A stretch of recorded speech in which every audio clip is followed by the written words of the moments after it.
another deep breath and be present behind your eyes.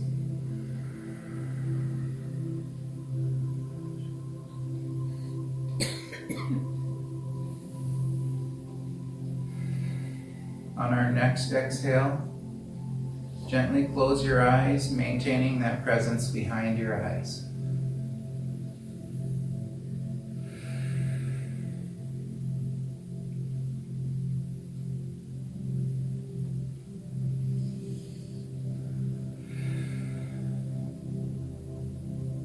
Feel your energy in your body.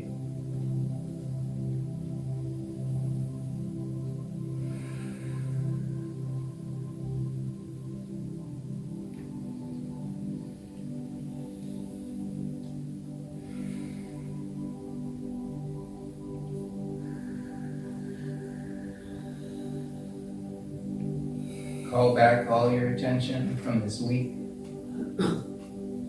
the times, the places, the people, and the events.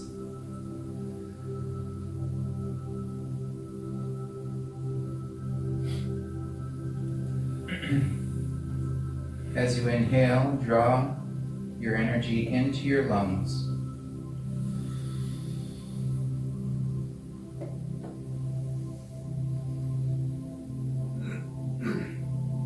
And as you exhale, feel this energy filling up your entire body.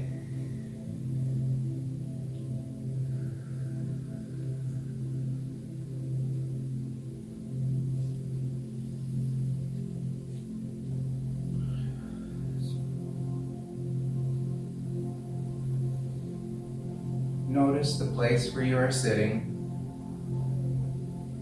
Some talk about tailbone, some people talk about root chakras, sacral area.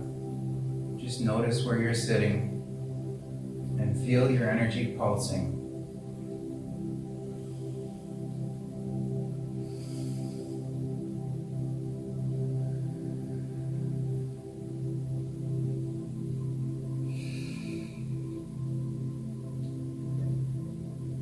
Extend your energy down from this place,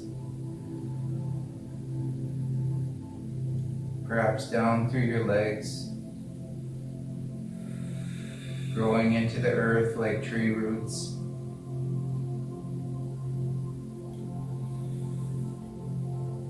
Going all the way down to the center of the earth.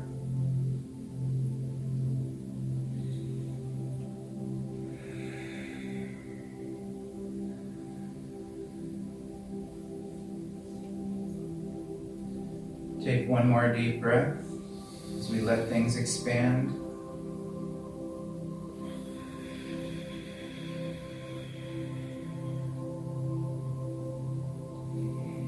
Feel your presence getting stronger in your body.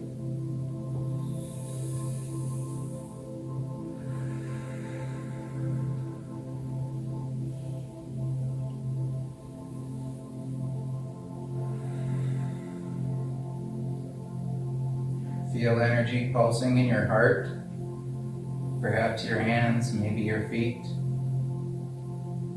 And feel that awareness right behind your eyes.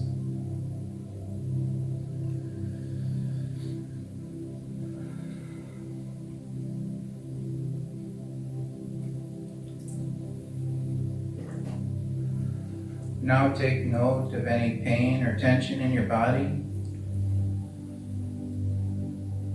This is the place to bring our prayers forward and let them be released. Down and away, all the way to the middle of the earth.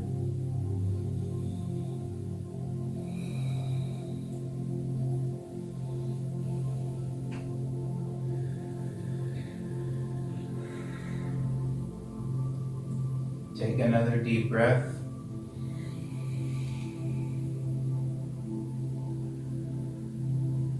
Give yourself permission to maintain this new presence in your body.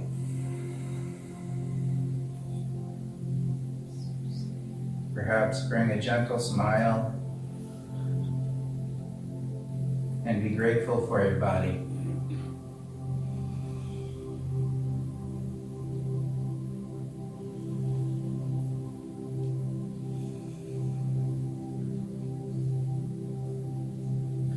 with your eyes closed, remember the point across the room or the gaze with which you held in the beginning.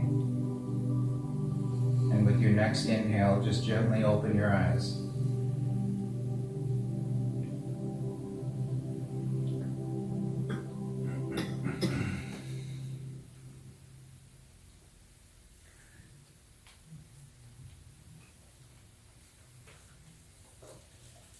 Thank you. Thank you. We're back.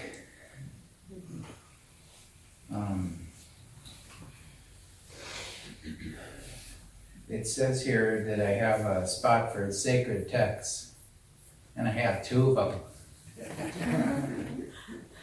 Actually, I have a few more in my bag.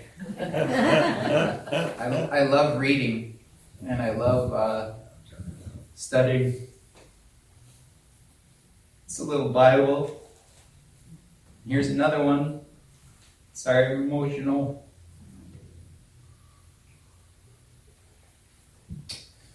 I'm going to talk a little bit about it's easy. It's not that hard.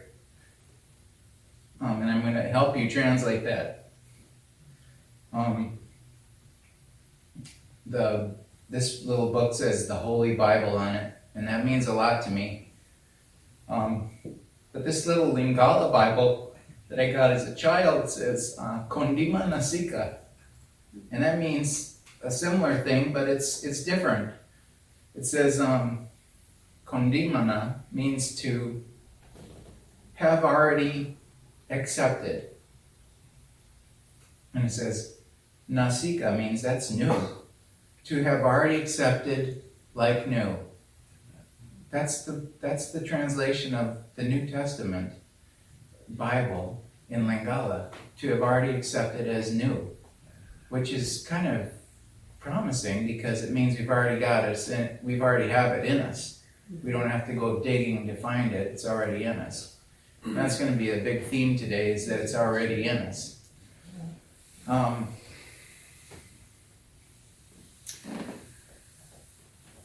We're going to share here a little bit. Before I get into speaking, I have to ask for us to do the offering at this time. And I'm going to ask for my wife to come up and help me sing during that time before I speak. Even though, or do you want me to do the offering after? Yeah, no, if that's what works for you, that's fine. Well, I'm going to have her help me lead a song first, and then we'll do the offering right after I speak. There we go.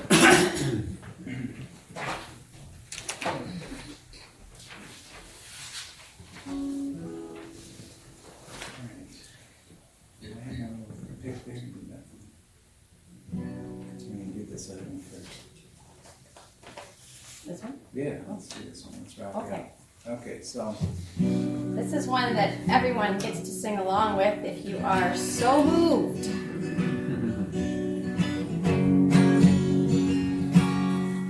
You gotta sing when the Spirit says sing. You gotta sing when the Spirit says sing. When the Spirit says sing, you gotta sing right along. You gotta sing when the Spirit says sing. maybe now that you know the song, you can try it with us.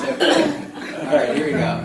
You gotta sing when the Spirit says sing. You gotta sing when the Spirit says sing. When the Spirit says sing, you gotta sing right along. You gotta sing when the Spirit says sing. Clap. You gotta clap when the Spirit says clap. You gotta clap when the Spirit says clap. When the Spirit says clap, you gotta clap right along. You gotta clap when the Spirit says clap. You gotta hum when the Spirit says hum. You gotta hum when the Spirit says hum. When the Spirit says hum, you gotta hum right along. You gotta hum when the Spirit says hum. You gotta snap when the Spirit says snap. You gotta snap when the Spirit says snap. When the Spirit says snap, you gotta snap right along. You gotta snap when the Spirit says snap. You gotta swim when the Spirit says swim. Go for it now. You gotta swim when the Spirit says swim. When When the Spirit says swim, you gotta swim right along. You gotta swim when the Spirit says swim. You gotta stomp when the Spirit says stomp. You gotta stomp when the Spirit says stomp. When the Spirit says stomp, you gotta stomp right along. You gotta stomp when the Spirit says stomp. Back to sing. You gotta sing when the Spirit says sing. You gotta sing when the Spirit says sing. When the Spirit says sing, you gotta sing right along. You gotta sing when the Spirit says sing. Yeah. Thank you.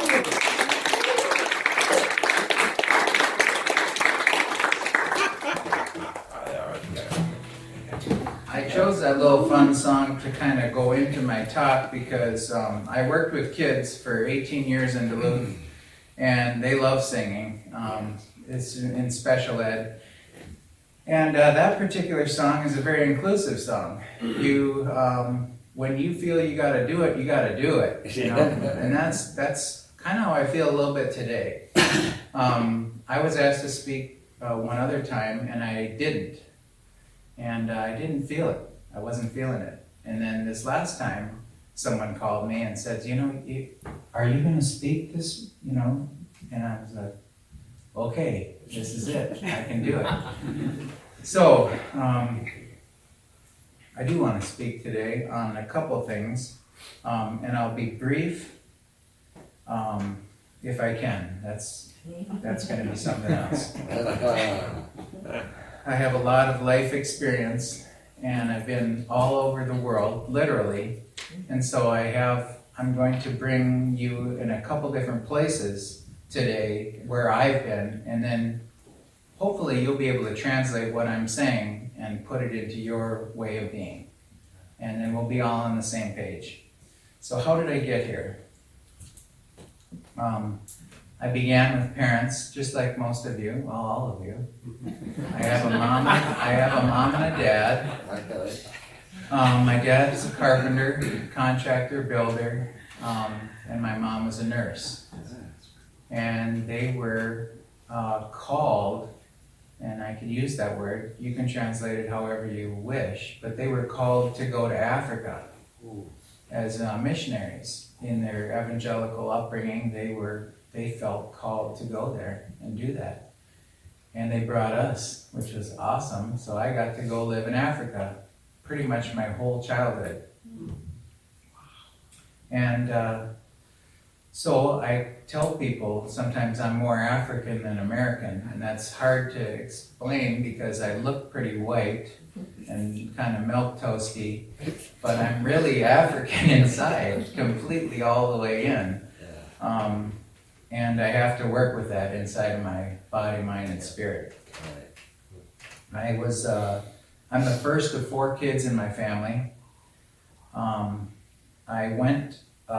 moved away from home at 7 years old. I took a plane to a school, and I lived in a dormitory, and I had dorm parents, and then I walked to classes just kind of down the way, not too far from the building where I stayed. And so I was in a boarding school in Africa, in the middle of nowhere in the 70s, when Africa was like the end of the world, right? Mail barely made it to us. We would get letters, and I actually got a birthday card a year late. So I thought they'd given me the wrong birthday, but the date on the card was a year late. Oh, wow. So there was not a lot of communication, and we were out in the middle of nowhere. But I loved dorm life. I loved having 50 brothers and sisters, and parents at the school as well. I'm going to race you forward. I came back to America, and then I went to school and college at North Park University in Chicago. It's a small Christian liberal arts college, and then I went to seminary after that, and I got a master's degree in seminary, and then they told me I was a youth pastor after that. And I was like, wow, that's it, okay. And at that time in my life, I thought I was dating this lovely lady here, and Dana, and we got really in love. And we did, we were. And then she was gonna be an occupational therapist, and so I was planning to just kind of follow along and help. I had been in school now, so now kind of was her turn to go to school. So I was just gonna support her in any way I could. And then we had a rheumatoid arthritis show up. That's a big label, by the way, for not feeling so good. And so our life took a little turn, and we decided to get health insurance like you do in America. And so then I became a pastor so that I could get health insurance and do all those things. And our family, and we moved directly to Duluth. So that's how we got here. So I brought us all the way forward to here. Let's see. I was a counselor for a while.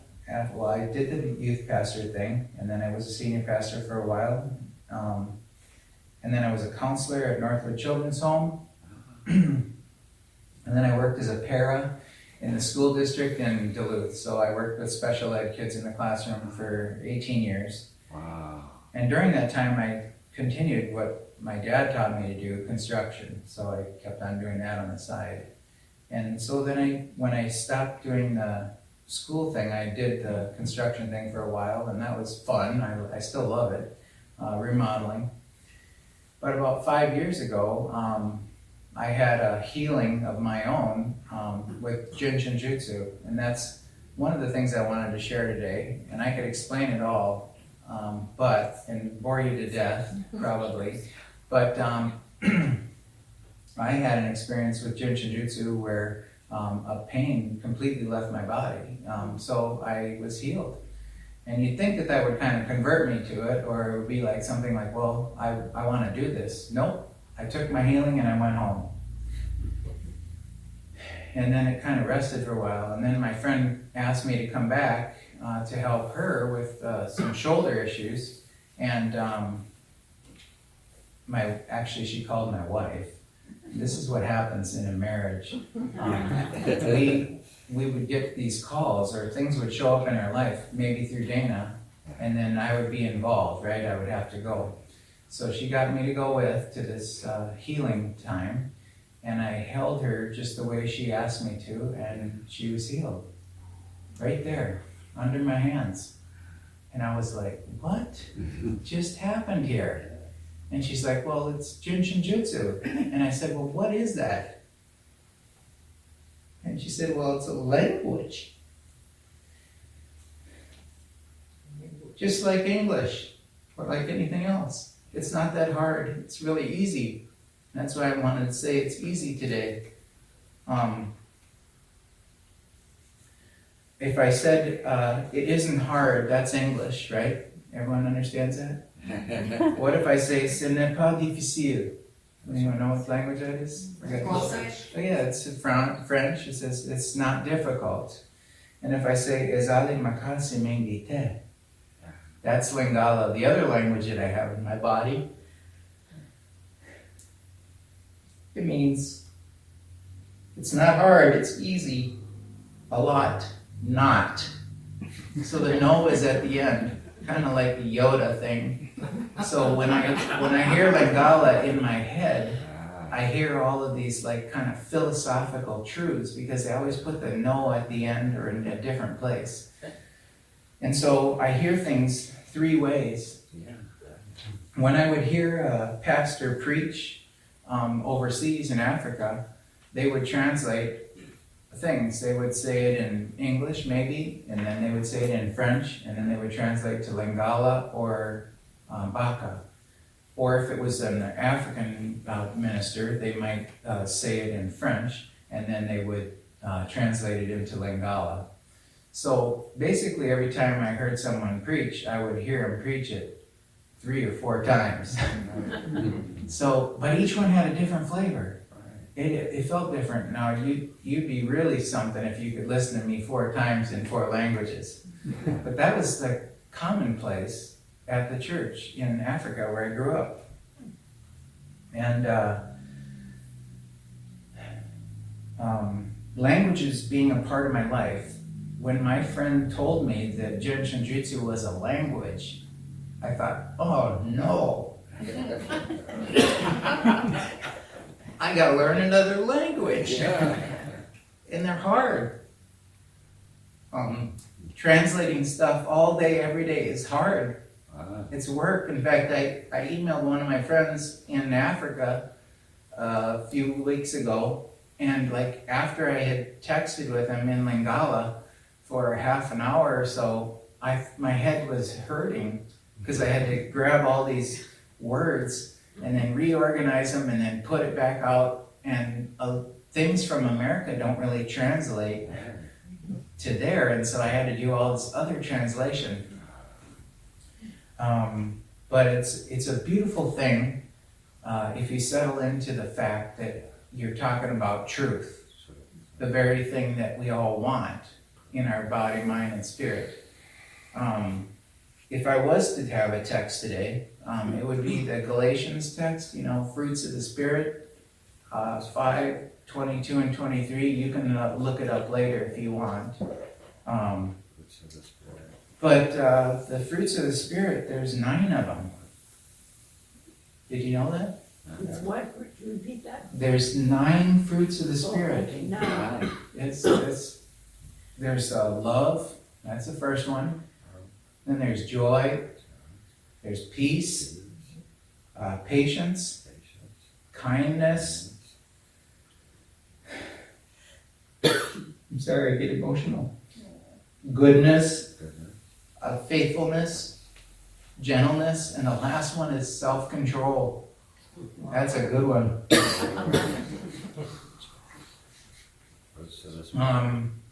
And I'm going to translate it for you into Lingala today, the language that I grew up with. So love is Bolingo. Bolingo it's this all-consuming love. It's hard to describe. It's not an English word. It doesn't translate the same as it does here. Bolingo is really big stuff, and it's assumed. It's already completely in you. We all have Bolingo, and so if that's a fruit of the Spirit and it's already in us, that's a good deal. I love the word joy. That's the second one.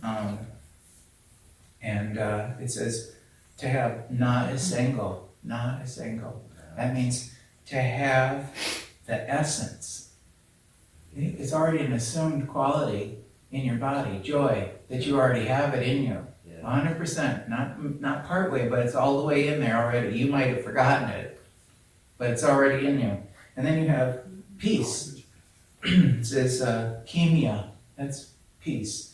And kimia is about no choices.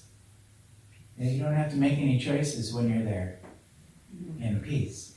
Isn't that a great translation? For the fruit of the Spirit, no choices necessary. Peace. And of course we want that in our lives, right? Then I thought about patience. If I check that one out, it says namotema pete pete. And I love this language because they would explain everything in their words. So for instance, I'll give you an example. First of all, tire in English, that would be on a car, right? Then you have, in French, pneu, that's a tire. It's a simple word, right? Straightforward, one word. In Lingala, it is makolo namatuka. That means the foot of the carrying thing. Wow. So like they have these visual images that they take it out a little further for you. The word, because they didn't have a word for tire. In fact, they probably didn't have tires, when the language came about. So they did all this other stuff. So they'll just grab the French word and stuff it in there, right? But they have this way of explaining things visually that gets really powerful. And I love this about the fruits of the Spirit. So this one, back to patience, that was the fourth one. Namotema pete pete, that means to have a heart that's really soft. Yeah, that's another way to have patience in your body, mind, and spirit. Kindness. It says naboboto. That's how you say kindness. And naboboto is what you would say to a little tiny baby. You know, you would hold it and you'd say, oh, you know. They nickname babies boboto sometimes. So they say, oh, boboto. You know, oh, kindness. But they're even putting that into the word of how to be a fruit, how to be motherly and loving and giving in this word kindness. And so the word's really big. These fruits are huge. Goodness, I want to say it's malamu.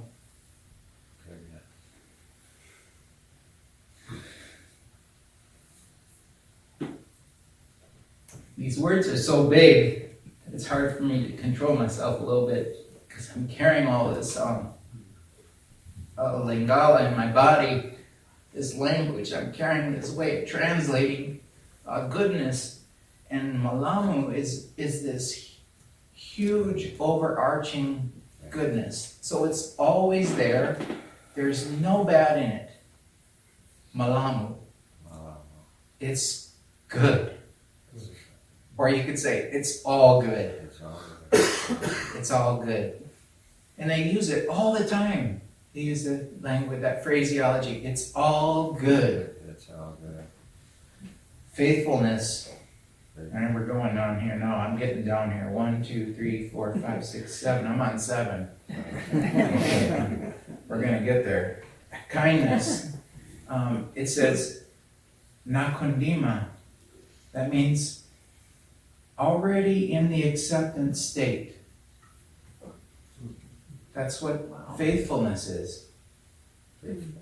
So in other words, if you've got faithfulness in your body, you're already in the accepting state of what is. That's what it is. Believing in what you don't understand or whatever. Just sticking with it. Faithfulness. And that's a fruit. Then you have gentleness. That's the 8th one. Oh, that's a good one. And I like that one. My mom says, your name is in that. It says Nabopolo. Nabopolo means, my name is Paul, and they would call me Polo. That's how they translate my name in Lingala. So she said that, you know, you must be gentle. Well, that's my word. I love that word.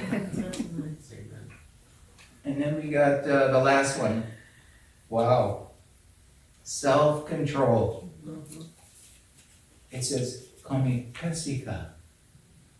And that means working with a thing. I gotta translate. This is hard to translate. Self-control is working with the thing that bothers us. Yeah.